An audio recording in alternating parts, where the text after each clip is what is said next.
بسم اللہ الرحمن الرحیم صلی اللہ علی محمد صلی اللہ علیہ وسلم فصل فیما یجوز بہ الاستنجاء۔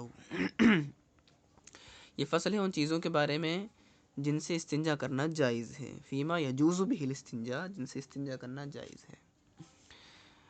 عبارت میں فرما رہا ہے لا یجوز کشف العورت للاستنجاء وان تجاوزت النجاسۃ مخرجها وزاد المتجاوز على قدر الدرهم لا تصح معه الصلاة إذا وجد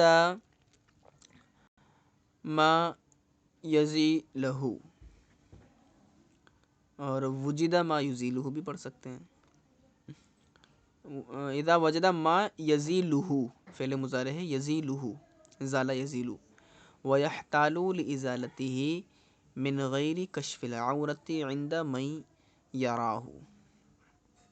فرما رہے ہیں کہ استنجا کے لیے جو ہے کسی کے سامنے نجاست کی وہ جو استنجا کی جو جگہ ہے شرمگاہ وہ کھولنا جائز نہیں ہے۔ استنجا کے لیے کسی کے سامنے شرمگاہ کو ظاہر کرنا کھولنا یہ کیا ہے؟ جائز نہیں۔ لا یجوز کشف العورت، کشف کا معنی ہوتا ہے کھولنا، العورت یہ شرمگاہ کو کہا جاتا ہے، اور للاستنجا یعنی استنجا کے لیے، استنجا کے لیے شرمگاہ کو کسی کے سامنے کھولنا کیا ہے؟ یہ جائز نہیں ہے۔ وَإِن تَجَاوَزَتِ النَّجَاسَةُ مَخْرَجَهَا، اور اگر نجاست جو ہے وہ مخرج سے تجاوز کر جائے، نجاست مخرج سے نکلی اور مخرج سے آگے بڑھ گئی، مخرج سے تجاوز کر گئی، تو اب بیان کر رہے ہیں کہ وَزَادَ الْمُتَجَاوِزُ اعلیٰ قدر درہمی، اور وہ زائد ہو گئی ہو، کیا زائد ہو گئی ہو؟ جو چیز تجاوز جس چیز نے کیا ہے، وزاد المتجاوز، اور تجاوز کرنے والی چیز زیادہ ہو گئی، کیا چیز؟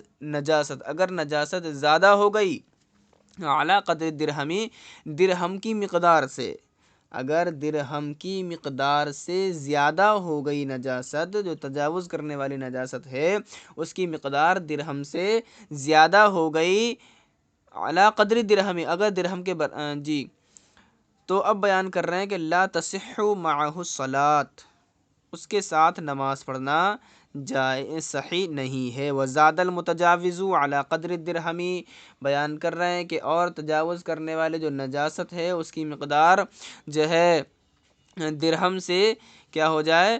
درہم کے برابر ہو جائے یا درہم سے بڑھ جائے، تو اب اس کے ساتھ میں نماز پڑھنا جائز نہیں، صحیح نہیں ہے۔ اذا وجد ما یزیلہ، اذا وجدہ جب وہ پالے کون؟ مستنجی جو استنجا کرنے والا ہے، جب وہ پالے گا، اذا وجدہ ما یہاں موصولہ ہے اور یہ مفعول بنے گا وجدہ فعل کا، اور بیان کر رہے ہیں کہ جب وہ جو استنجا کرنے والا ہے وہ اس چیز کو پالے گا، کس چیز کو؟ ما یزیلہ سوری باب افعال سے، ما یزیلہ اس چیز کو پالے گا کہ جو اس کو زائل کرتی ہے، جو اس کو زائل کرتی ہے، جیسے ڈھیلا ہو گیا یا پانی ہو گیا یا اور بھی بہت سی چیزیں جن سے استنجا کی جا سکتی ہے، جب وہ اس چیز کو پالے گا کہ جو اس کو زائل کر دے گی، وَيَحْتَالُ لِإِزَالَتِهِ، اور وہ اس کو دور کرنے کا ازالہ کرے گا، مِنْ غَيْرِ كَشْفِ الْعَوْرَةِ بغیر ستر کو کھولے، عِنْدَ مَنْ يَرَاهُ اس کے پاس کہ جو اسے دیکھ رہا ہو۔ یہ تو ہو گیا ترجمہ۔ بیان یہ کرنا چاہ رہے ہیں کہ ہم نے کہیں استنجا وغیرہ کیا رستے میں، اب وہاں پر کچھ لوگ ایسے بھی تھے جو ہمارے آس پاس کھڑے ہوئے تھے، تو کسی کے سامنے ہم اپنی استنجا کی جگہ کو نہیں کھول سکتے، کسی کے سامنے استنجا کی جگہ کو، کل ملا کے حاصل جو ہے وہ یہی ہے کہ کسی کے سامنے استنجا کی جگہ کو نہیں کھول سکتے۔ یہاں تک یہ بیان کیا۔ اب آگے یہ بیان کر رہے ہیں کہ وَيُكْرَهُ الْإِسْتِنْجَاءُ بِعَزْمٍ، اور استنجا یہ ہڈی کے ساتھ مکروہ ہے، عزم کہتے ہیں ہڈی کو۔ وَيُكْرَهُ الْإِسْتِنْجَاءُ بِعَزْمٍ، یا یہاں پہ استعانت کے لیے، اور استنجا ہڈی سے مکروہ ہے۔ وَطَعَامٍ، وطعام لآدمی او بہیمۃ، وطعام لآدمی اور آدمی کے کھانے سے، او بہیمۃ اور جانور کے کھانے سے بھی استنجا کیا ہے؟ مکروہ ہے۔ اور بیان کر رہے ہیں وآجر، آجر کہتے ہیں اینٹ کو، اور اینٹ کے ساتھ بھی استنجا کرنا مکروہ ہے، وخزف اور ٹھیکری کے ساتھ بھی استنجا کرنا مکروہ ہے۔ اچھا اینٹ کے ساتھ انہوں نے بیان فرمایا کہ اینٹ کے ساتھ استنجا کرنا مکروہ کیوں ہے، تو بیان کر رہے ہیں اینٹ کے ساتھ استنجا کرنا اس لیے مکروہ ہے کہ یہ محل نجاست کو صاف نہیں کرتی بلکہ اس کو تکلیف دیتی، اینٹ سخت ہوتی ہے نا۔ اور ٹھیکری سے، وخزفین اور ٹھیکری سے ہی مکروہ ہے، تو ٹھیکری سے کیوں کہا؟ ٹھیکری سے اس لیے مکروہ فرمایا کہ یہ بہت ہی زیادہ چھوٹی ہوتی ہے اور اس سے محل نجاست کا صاف کرنا ممکن نہیں ہوتا، اور ہاتھ گندے ہونے کا بھی اس میں خطرہ رہتا ہے۔ پھر بیان کر رہے ہیں وفحم وزجاجن، اور جو ہے چونا اور شیشہ سے بھی جو ہے مکروہ ہوتی ہے استنجا کرنا۔ فحم کہتے ہیں چونے کو، زجاج کہتے ہیں شیشے کو، تو شیشہ اور چونا ظاہر سی بات ہے یہ نقصان پہنچائیں گے شرمگاہ کو، اس لیے ان دونوں سے بھی مکروہ ہے استنجا کرنا۔ وجسن، اور جو ہے بیان کیا انہوں نے، یہ فحم کہتے ہیں کوئلے کو، سوری فحم جو ہے وہ کوئلے کو کہا جاتا ہے، تو اور جس کہتے ہیں چونے کو، جس کوئلے کو کہتے ہیں، اور فحم یہ فحم کوئلے کو کہا جاتا ہے اور جس چونے کو کہا جاتا ہے۔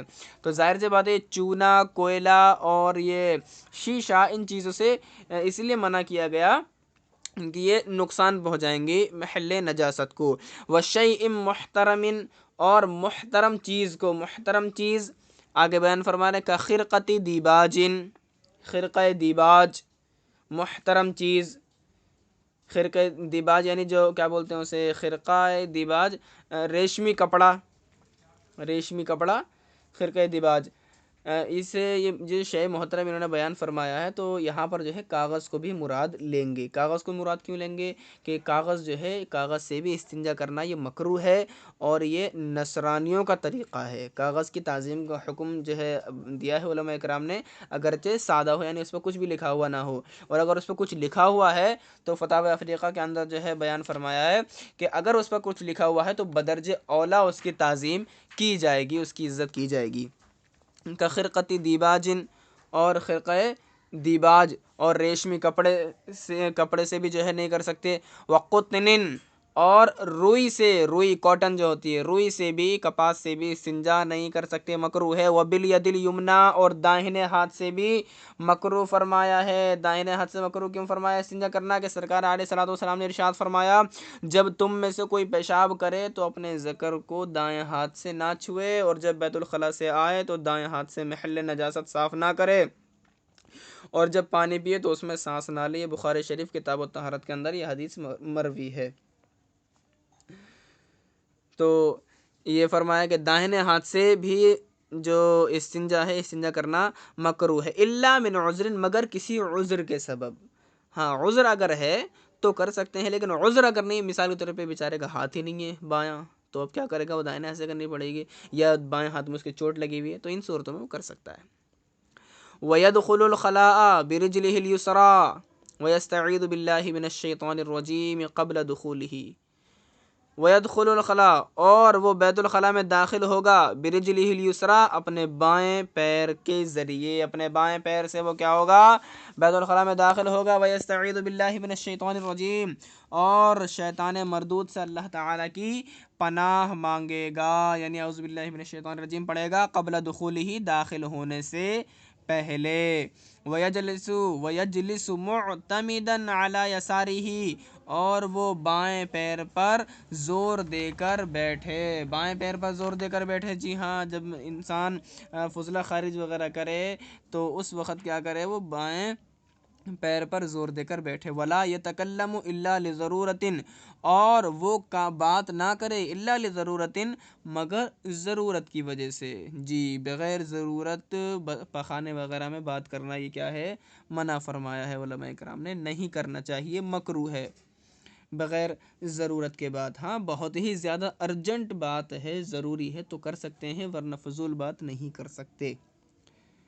وَيُكْرَهُ تَحْرِيمًا، اور مکروہ تحریمی ہے۔ کیا ہے مکروہ تحریم؟ بیان کر رہے ہیں استقبال القبلتی، قبلے کی طرف رخ کرنا۔ جی ہاں، قبلے کی طرف رخ کرنا